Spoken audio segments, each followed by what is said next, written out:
The next equity issue is income.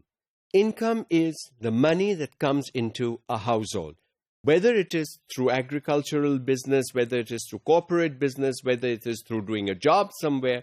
But what is the money that is coming into the household? Evidence from many studies through research shows that educational access is strongly determined by household income.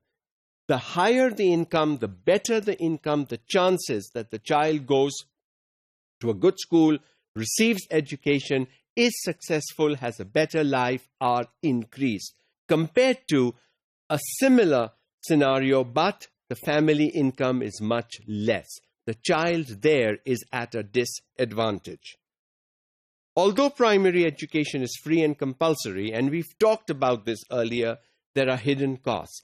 There are other costs that parents have to bear, and when parents are living below the poverty line, and unfortunately, it is in these families that are living below the poverty line that the family size is also way, way large. These are the families where you have 6, 7, 8 children.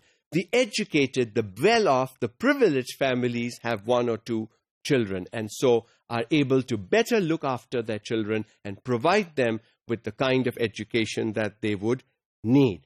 How are we going to address these issues? That's where I think health comes in, and health comes in together with family planning and those kinds of issues where young parents beginning a family and starting a family are made aware of why family planning is important, why having fewer children is important, what it will do to them in the future, and how the lives of their children will be better if they have fewer children today.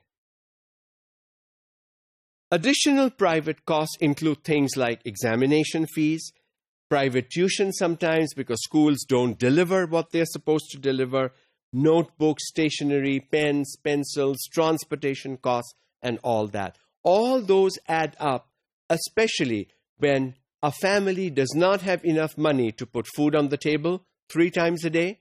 They're not spending on a pencil. And it might be very easy to say, well, it only costs a rupee.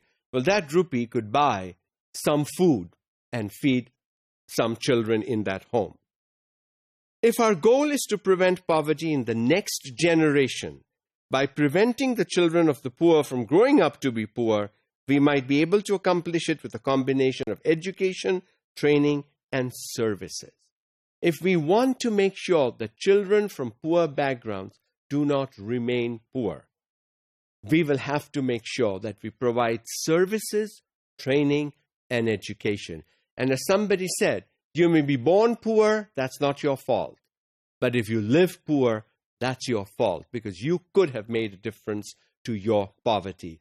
And so, with the help of parents, with the help of policymakers, with the help of educationists, we can make sure that children born into poor homes do not end up leading poor, and in many cases, poorer lives of their own.